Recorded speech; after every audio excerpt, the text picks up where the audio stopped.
Hi, I'm Richard van der Schyff and I'm a director at STBB in Gauteng. And on my right, we have Anastasia Hadji-Pavlo, who's a director at STBB in our Ilovo office. We also have Yvonne Viljoen, who's a home loan finance specialist at Uber Home Loans.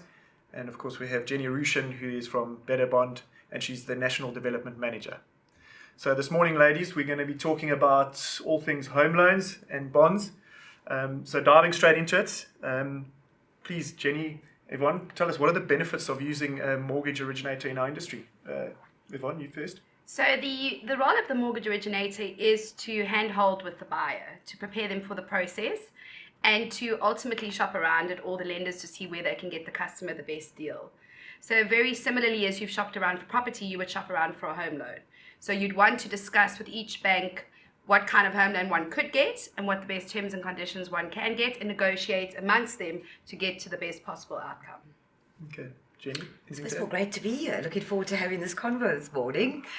So quite simply, as Yvonne said, the value of the mortgage originator is really ensuring that we secure the best possible home loan deal for the consumer. And that is about terms of the loan, loan to value, interest rate, etc. So we have an analogy in our business that if you were booking a flight tomorrow, you would immediately go onto multiple websites to get the best price. Great, yeah. So our own analogy with purchasing a home is, why would you not shop around for the best possible deal when you're probably investing in one of the most expensive assets that you'll ever do in your lifetime? So just following on with that, you mentioned there's a number of benefits. What in your opinion is the most important benefit? Is it the loan to value ratio? Is it the reduction in the interest rate? Is it just getting a home loan first and foremost? What do you think stands out? Or is it they all carry the equal weight? I think it's an entire package that you have to do. If that offer to purchase and the client's purchasing that home is subject to a mortgage loan, obviously it's critical to get the mortgage loan. But it's most important to make sure that terms are right for that client. And whether that speaks to deposit requirements or loan to values or interest rate, I think it's an entire package that we have to get right for that consumer. Okay, so there's no one size fits all. No. So for me, I absolutely think it's critical that you consulting with a specialist. So very often each consumer's situation is different. So if it's not a vanilla applicant type, you're going to need to handhold with a specialist. So there's more than getting the level of lend that you need at the right rate, at the right term. It's that process to get to that point, ensuring that the customer's application is presented in a way that will result in a good term and a good rate and a good loan value. So for me, the fundamental role of a mortgage originator is that we are the specialists of home loans. Yeah. So we are the ones who have that knowledge across 8, 9, 10 banks that you can one-stop shop and you can get all that information, and we can place the home loan where you would A, be successful, and B, obtain the best rate and the best terms and conditions. Great, thanks. And tell me, ladies, what are you finding out in the market trend currently, being 2020, beginning of 2020? We've got a lot happening globally. A lot happening locally. How is that impacting the current market trends in South Africa? Yes, I mean, the year of 2020, as we're all calling it at the moment. So we still continue to see positive market trends. I think there are some challenges in this market. I think we'd be foolish if we didn't deny that there are challenges in certain aspects. But we don't see that on our year-to-date stats. We don't see that on how business is up. There's some interesting trends that come through. Your first-time home buyer market is stronger than ever. We still continue to see that market growing. What percentage of your clients are first-time buyers? Yeah, our last average that we had, over 40% of those are first-time home buyers. Average age is about ranging 34 to 36, and kind of average purchase price, and that is anywhere between about 1.2 to 1.5, 1.6, in that range. Where we see there's a lot of activity in the market is sort of, and where the units are turning over, is your purchase prices of 3 million and under, is where we see that activity. Yes. What I find interesting is really strong is a dominance of single women buying at the moment. That trend, and we've also seen quite a lot of youngsters buying together to be able to purchase their first property. So those are all positive things, despite what everyone talks about the economic and climate out there. There's good positive trend, and lending is strong. Yes. The banks are aggressive. They want to lend. So I think those are all very good positive trends. So many of the banks have shifted their funding into home loans so that they could do more home loan lending. So we've seen not necessarily relaxation on policy, but definitely a more open door policy, and as a result, a higher conversion. So within Uber, the conversion we're tracking, and when I speak conversion, it's from submission to grant to acceptance, is as high as it was pre the National Credit Act launch. So that speaks to the bank's ability and willingness to engage in this market. So as long as there is a bank to give money, we just need a buyer and a seller to meet a mind and give us an offer. Absolutely. And the competition amongst the banks is stronger. And are there more banks involved in the home loans market at the moment than there was, say, in 2007 and 8? So there are some new markets, we don't want to refer to them as new market banks necessarily, but you've got your big four. You still have your Investec private bank. We have a new role player, Sentinel Homes, that's come on board. And time will tell what will happen in the recent marriage with Mercantile and Capitec. So. I suppose the more the merrier. Well, I think what's important is for the consumer. So it's all about rands and cents for the consumer and what ultimately they can end up on savings. Yeah. So you actually want the banks to compete and you want them to fight for market share. And that's exactly what they are doing, which is positive for all of us. For everyone. Yeah. And tell me, Yvonne, I often hear this term pre-qualifying buyers bandied about by mortgage originators. Can you explain to us just a bit further on that? So any consumer when they make that decision that they would like to purchase a home, whether it be for investment or primary residence, should engage with a mortgage specialist, with a mortgage originator upfront. Sit down and have a conversation in terms of their eligibility. What are they eligible in terms of lending? How much cash have they got in their suitcase to contribute to that purchase? And what would the cost be associated to that purchase? It would be foolish to go and purchase a vehicle if your budget is a Volkswagen Golf and you're looking at Maserati. So you need to know what you're in for.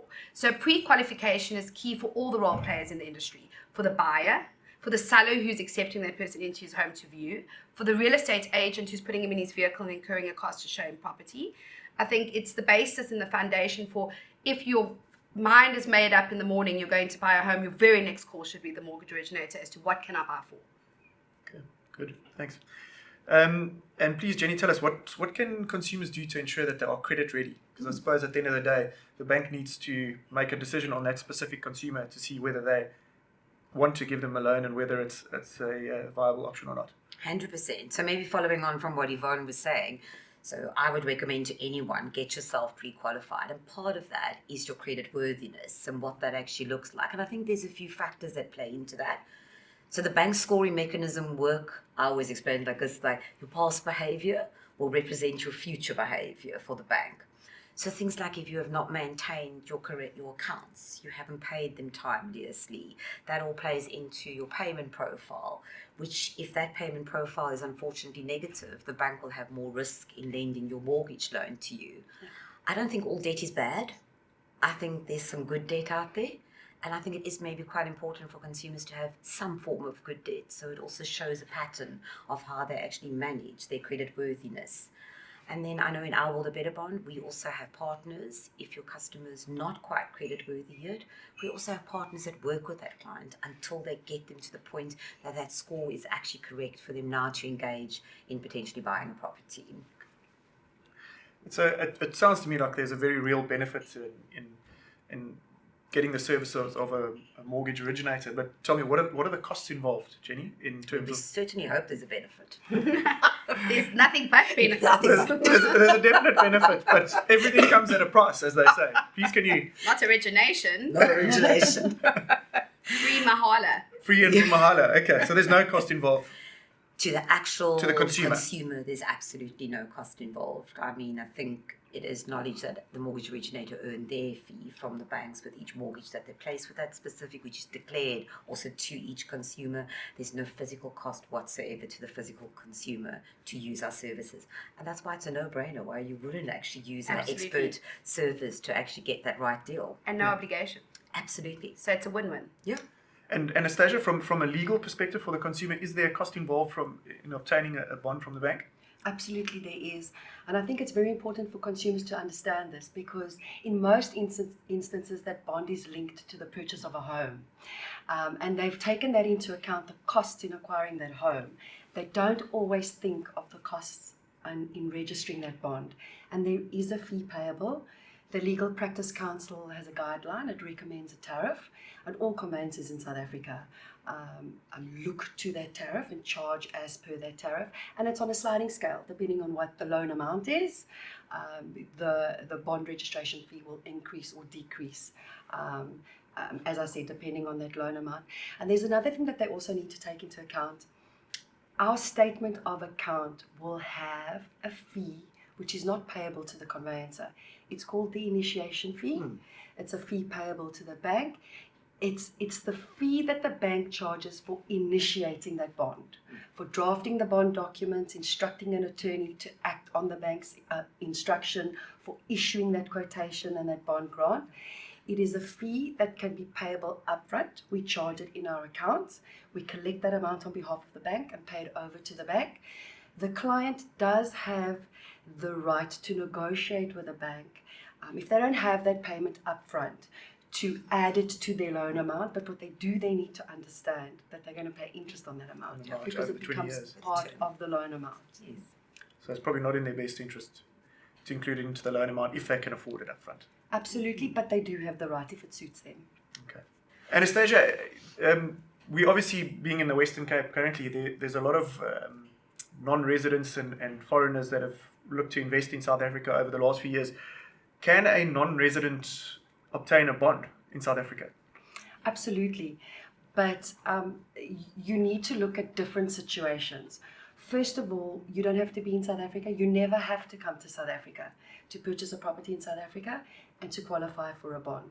If you are in South Africa, though, you need to be in South Africa legally.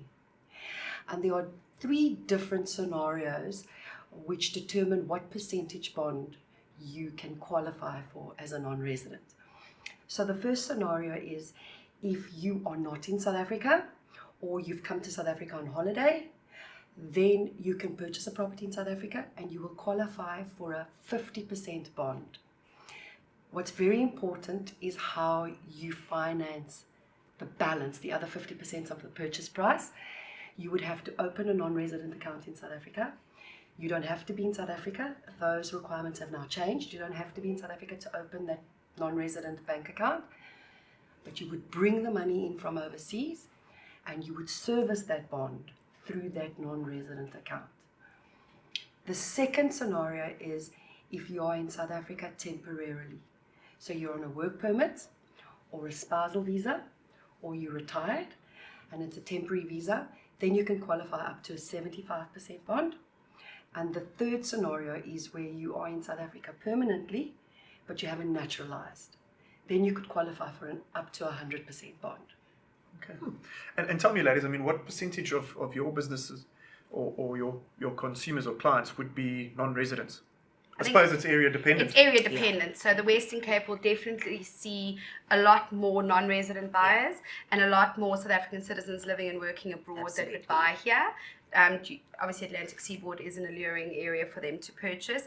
Just to touch on what Anastasia said in regard to the loan-to-value percentages for customers, is the 50% for the non-resident. Very important that he's bringing that balance of the purchase price in from abroad, and that he is going to have to tick all the necessary boxes in terms of the bank's policy. So just because it is a low loan-to-value home loan doesn't exclude him from having to necessarily have to qualify for that home loan. So he would still have to tick all the documentation requirements and the policies of the bank in order to be eligible for that 50%. Similarly, for our, what we refer to as foreign national, the gentlemen and ladies who are here on work permits, they would have to also fulfill that. And the permanent residency statement, there is now a difference between having your permanent residency and having a green ID book. There is a massive drive on government to push the people with permanent residency to convert that to an ID card. And what the banks are doing is, if you come and you just have your permanent residency and you haven't gone to the second queue at Home Affairs for your ID card, is they may very well limit your lending in comparison to someone who has an ID card.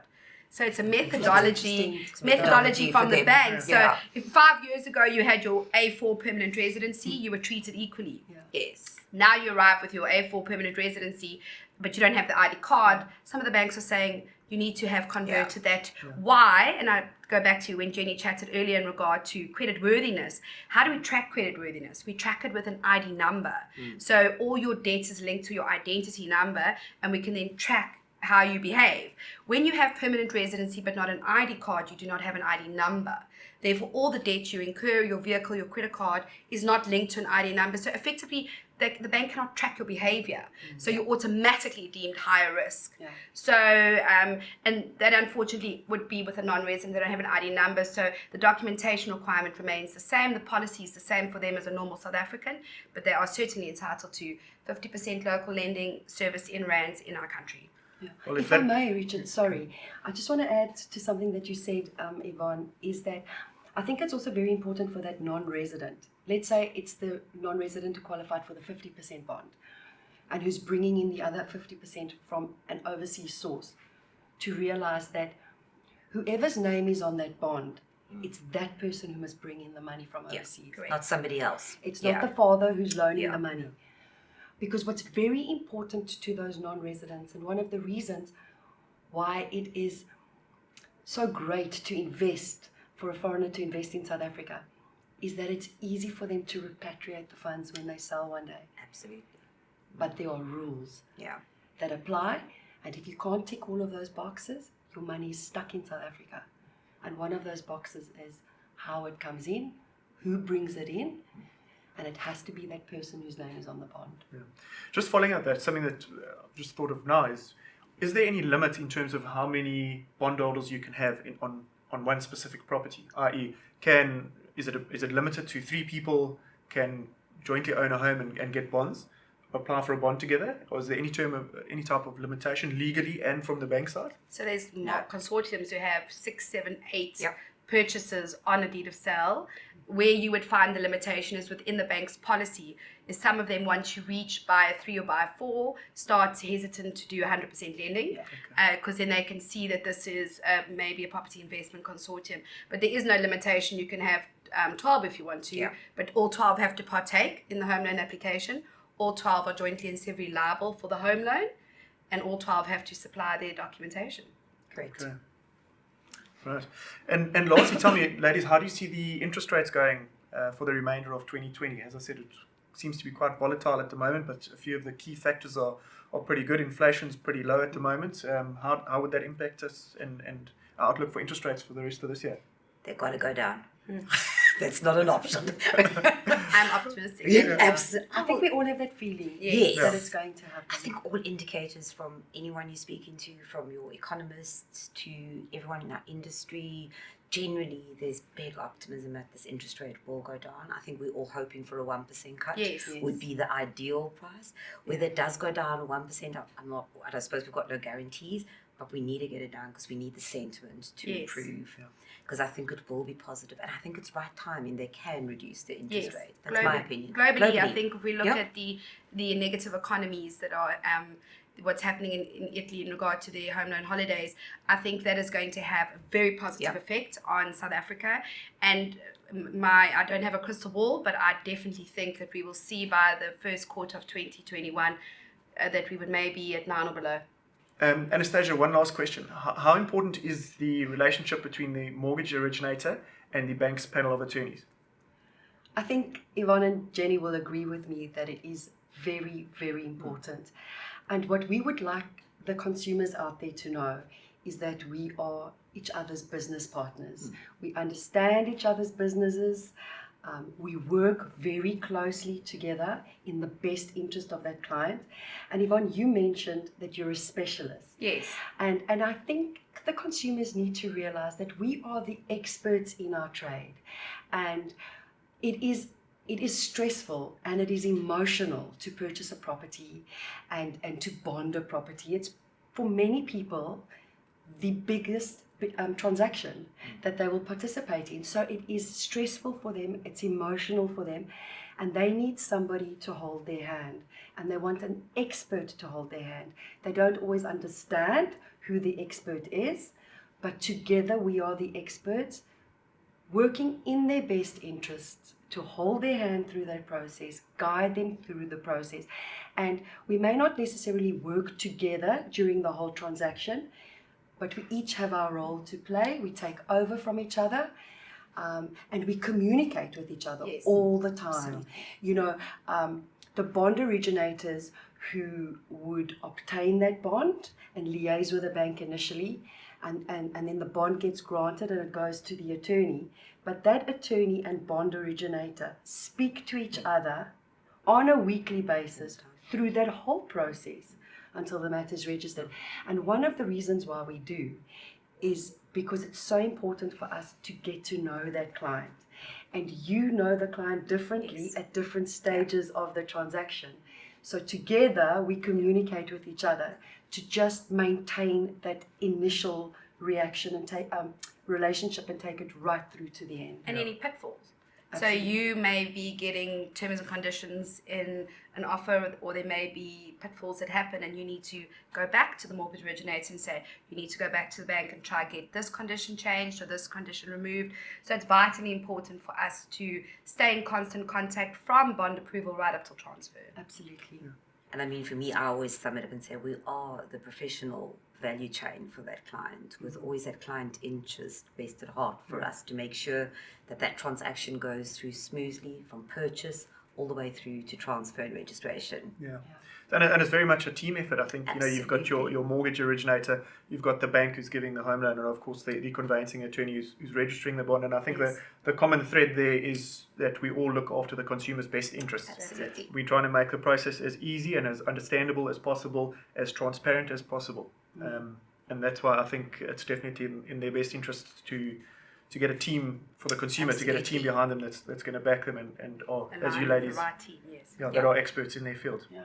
I think that's the end of it for this morning. Anastasia, thank you for joining us all the way from Joburg. Yvonne, thank you very much for your insights. Having me. Jenny, thank you very much. Thank you. If you would like any other further information, please go to www.stbb.co.za.